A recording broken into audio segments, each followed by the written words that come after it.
Hello दोस्तों, मेरे YouTube channel Asif मंत्रा में आपका स्वागत है।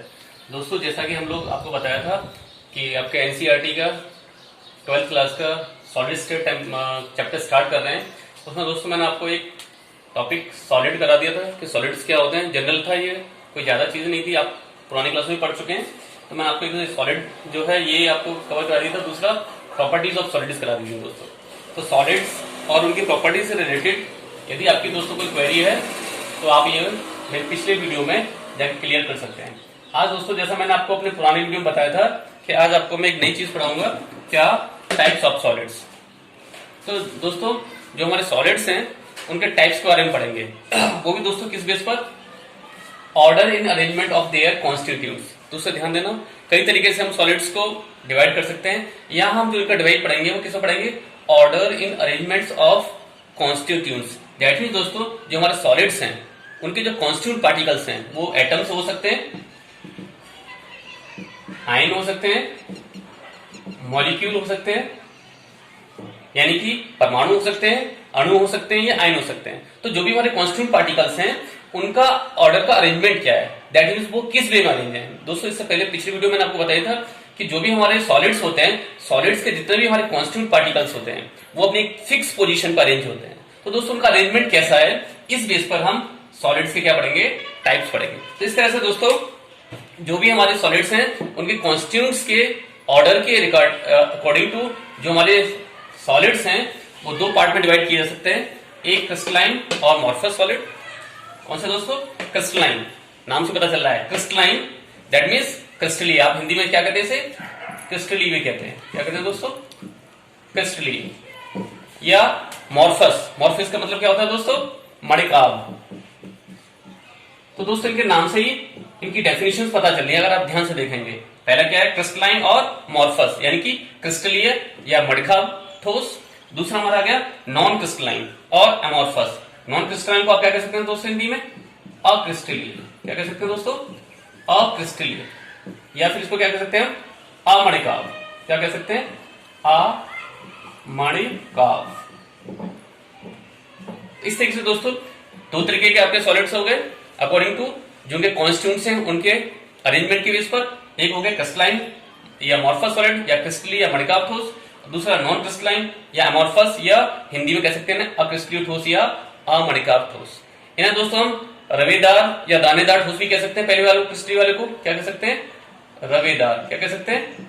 रवेदार या दानेदार ठोस भी कह सकते हैं। तो इस तरीके से दोस्तों आप अलग अलग बुक्स में इनके अलग अलग नाम दिए गए होंगे, तो आप किसी भी नाम से जान सकते हैं, या तो क्रिस्टलाइन या मॉर्फस, दूसरा नॉन क्रिस्टलाइन या एमॉर्फस, हिंदी में क्रिस्टलीय या मणिकाभ ठोस के नाम से, या अक्रिस्टलीय या अमणिकाभ ठोस के नाम से। तो दोस्तों पहले हम क्रिस्टलाइन सॉलिड्स पर चलते हैं। क्रिस्टलाइन सॉलिड्स क्या होते हैं या एमॉर्फस हमारे सॉलिड्स क्या होते हैं। तो दोस्तों यहां से मैंने कुछ इनकी स्पेसिफिक प्रॉपर्टीज हैं जिनके बेस पर आप इन्हें समझ सकते हैं। क्रिस्टलाइन सॉलिड्स या मॉर्फस सॉलिड्स हमारे वो होंगे जिनके कॉन्स्टिट्यूएंट पार्टिकल्स हैं वो एटम्स हो, आयंस हो और मॉलिक्यूल्स हो, एक रेगुलर फैशन में अरेंज होंगे। दोस्तों किसमें होंगे? एक रेगुलर फैशन में अरेंज होंगे। किसमें? रेगुलर फैशन में।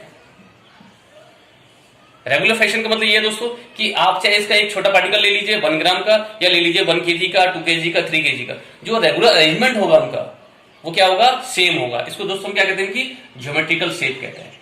तो दैट मीन्स अदर लैंग्वेज में आप ये कह सकते हैं कि इनकी जो ज्योमेट्रिकल शेप है, इनकी जो ज्यामितीय आकृति है वो कैसी होती है? डेफिनिट होती है, निश्चित होती है, फिक्स होती है। दोस्तों आप जानते हैं मैथ्स में कि हर एक कोई भी हमारा पार्टिकल्स होगा उसकी अपनी एक ज्योमेट्री वो डिफरेंट टाइप की हो सकती है। जैसे एक अभी मैं मार्कर लेता हूं तो ये मार्कर की शेप क्या होगी? सिलेंड्रिकल हो जाएगी। इस तरीके से दोस्तों अगर मैं ये डस्टर लेता हूं तो ये डस्टर की शेप कैसी हो जाएगी दोस्तों? रेक्टेंगल हो जाएगी। तो इस तरह से हर एक अपना जो सॉलिड पार्टिकल्स है उसकी अपनी एक फिक्स ज्योमेट्रिकल शेप होती है। तो दोस्तों जो हमारे क्रिस्टलाइन सॉलिड्स होंगे उनके कॉन्स्टिट्यूएंट पार्टिकल्स होंगे, उनके अरेंजमेंट से एक फिक्स ज्योमेट्रिकल शेप बनती है। उनके एक रेगुलर फैशन अरेंजमेंट होने से एक फिक्स ज्योमेट्रिकल शेप बनती है। तो इस तरह से जो दोस्तों हमारे जो क्रिस्टलाइन सॉलिड हैं वो एक डेफिनेट ज्योमेट्रिकल शेप्स को रिप्रेजेंट करेंगे, जबकि हमारे जो नॉन क्रिस्टलाइन सॉलिड हैं वो इरेगुलर शेप में रहेंगे। दैट मीन दोस्तों उनके जो कॉन्स्टिट्यूएंट पार्टिकल्स हैं वो एक रेगुलर फैशन में अरेंज नहीं होंगे, एक सिस्टमेटिक वे में अरेंज नहीं होंगे। तो दोस्तों ये एक सिस्टमेटिक वे में अरेंज हो गए इनके कॉन्स्टिट्यूएंट पार्टिकल्स और इनके इरेगुलर वे में अरेंज होंगे। इसलिए दोस्तों ये एक geometrical shape, definite geometrical shape represent करेंगे और इनकी कोई फिक्स शेप नहीं होगी। दूसरी प्रॉपर्टी को आते हैं दोस्तों, इनके जो एमपी है, एमपी दोस्तों मेल्टिंग पॉइंट्स कैसे होते हैं, शार्प होते हैं। दैट मीन्स दोस्तों जिस टेम्परेचर पर ये मेल्ट होते हैं हमेशा उसी पर ही मेल्ट होंगे, शार्प होंगे। अगर 100 डिग्री सेल्सियस है दैट मीन्स 100 डिग्री सेल्सियस पर ही होंगे, 0 डिग्री सेल्सियस है तो 0 डिग्री सेल्सियस पर ही होंगे। तो इस तरह से दोस्तों इनके जो मेल्टिंग पॉइंट्स हैं या इनके जो गलनांक है वो कैसे होंगे, शार्प होंगे, निश्चित होंगे। जबकि दोस्तों नॉन क्रिस्टलाइन जो हमारे सॉलिड्स होंगे ये दोस्तों एक फिक्स रेंज के टेम्परेचर्स पर या फिक्स जो आपका बॉइलिंग पॉइंट्स होगा या मेल्टिंग पॉइंट्स होगा उस पर मेल्ट नहीं होंगे, एक पर्टिकुलर रेंज पे होंगे कि 100 डिग्री सेल्सियस भी हो सकता है, 101 डिग्री सेल्सियस भी हो सकता है, 102 डिग्री सेल्सियस भी हो सकता है। तो दोस्तों इस तरीके से हम कह सकते हैं कि इनके जो एमपी हैं या इनके जो मेल्टिंग पॉइंट्स हैं वो डेफिनिट नहीं होते हैं। दूसरे चलते हैं, इनको अगर हम कट करें, किसको दोस्तों, क्रिस्टलाइन सॉलिड्स को यदि हम कट करते हैं आप शार्प एजेस वाले नाइफ से या किसी से भी से जब आप कट करेंगे तो ये स्मूथ और प्लेन सरफेस बनाएंगे। अगर आप इसे दोस्तों नाइफ से कट करेंगे तो ये कैसे बनाएंगे, स्मूथ और प्लेन सरफेस बनाएंगे। दैट मींस इक्वल वे में कटेंगे। अदर हैंड ये जो हमारे नॉन क्रिस्टलाइन सॉलिड्स हैं वो कैसे कटेंगे, इररेगुलर सरफेस में कटेंगे। दैट मींस ऊपर नीचे कटेंगे, एक नॉर्मल या रेगुलर शेप इनकी नहीं बन पाएगी।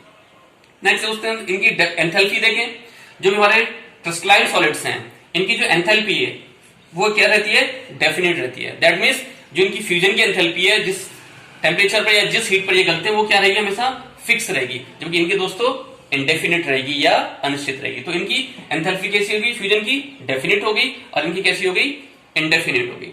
नेक्स्ट चलते हैं दोस्तों, इस पॉइंट को जरा ध्यान दीजिएगा, शायद मे भी ये आपको बुक में से भी समझ में ना आए। ये जो हमारे क्रिस्टलाइन सॉलिड है, कौन दोस्तों, क्रिस्टलाइन सॉलिड्स, ये कैसे होते हैं नेचर में, एन आइसोमॉर्फिक होते हैं। एन आइसोमॉर्फिक दोस्तों इसे हिंदी में कहते हैं विषमांग प्रकृति के होते हैं या विषमदैशिक प्रकृति के होते हैं।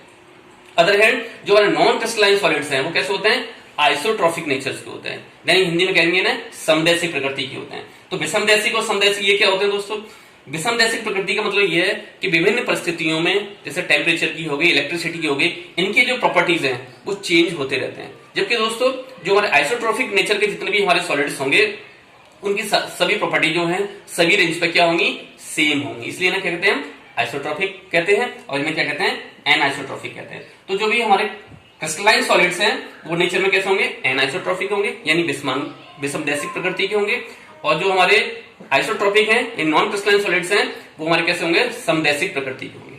आगे चलते हैं दोस्तों, ये जो हमारे सॉलिड्स हैं कौन से, क्रिस्टलाइन सॉलिड्स, कौन से दोस्तों, क्रिस्टलाइन सॉलिड्स, ये रियल में ट्रू सॉलिड्स होते हैं क्योंकि यही वो सॉलिड्स हैं जो कि एक्चुअल में क्रिस्टलाइन सॉलिड्स को डिफाइन करते हैं। जबकि जो हमारे नॉन क्रिस्टलाइन सॉलिड्स हैं ये हमारे स्यूडो सॉलिड्स कहलाते हैं। दोस्तों कभी कभी ये एग्जाम में पूछ लिया जाता है कि स्यूडो सॉलिड्स कौन से होते हैं, उनके एग्जांपल्स बताइए, या कोई आपको 4-5 क्वेश्चंस में दे दिए और आपसे पूछा गया कि स्यूडो सॉलिड्स कौन से हैं या सुपर कूल्ड लिक्विड्स कौन से हैं। तो इस तरह से दोस्तों ये स्यूडो सॉलिड्स या सुपर कूल्ड लिक्विड के नाम से भी जाने जाते हैं। दैट मींस दोस्तों ये नॉर्मल टेम्परेचर और प्रेशर की कंडीशंस में एक्चुअल में सॉलिड्स नहीं होते हैं, जनरली ये क्या होते हैं, सुपर कूल्ड लिक्विड्स होते हैं। दैट मीन इनकी जो ओरिजिनल जो कंडीशन है वो कैसी होती है, लिक्विड होती है। दैट मीन्स इन्हें बहुत ज्यादा ठंडा करके देन फिर सॉलिड स्टेट में लाया जाता है। तो इस तरह से दोस्तों ये स्यूडो सॉलिड्स कहलाते हैं या सुपर कूल्ड लिक्विड्स कहलाते हैं। दोस्तों इसके एक एग्जांपल ले सकते हैं आप, ग्लास।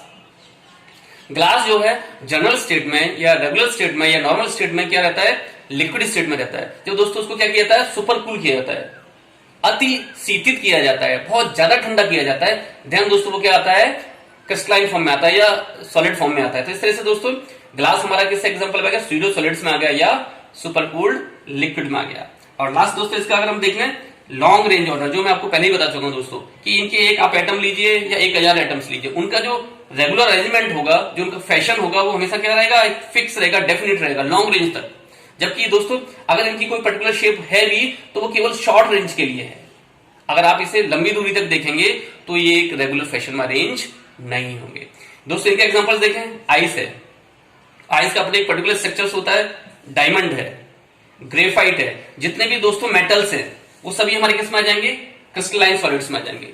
जितने भी मेटल्स हैं वो किस में आएंगे दोस्तों, क्रिस्टलाइन सॉलिड्स में आएंगे। अदर हैंड ग्लास है, रबर है, प्लास्टिक्स हैं, एमोर्फस सिलिकॉन्स हैं, ये दोस्तों हमारे किस में आ जाएंगे, नॉन क्रिस्टलाइन सॉलिड्स में आ जाएंगे। तो इस तरह से दोस्तों आज हमने टाइप्स ऑफ सॉलिड्स में दो तरीके के सॉलिड्स पढ़े, क्रिस्टलाइन और मॉर्फस, और दूसरा नॉन क्रिस्टलाइन या एमोर्फस।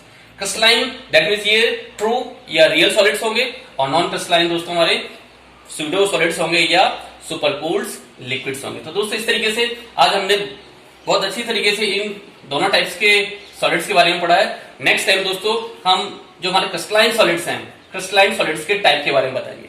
तो दोस्तों नेक्स्ट कंटिन्यू रखिए और आगे वाले वीडियोस को अच्छे से समझने के लिए मेरे यूट्यूब चैनल आसिफ मंत्रा को सब्सक्राइब करिए, शेयर करिए और बेल आइकन को जरूर दबाइए। धन्यवाद।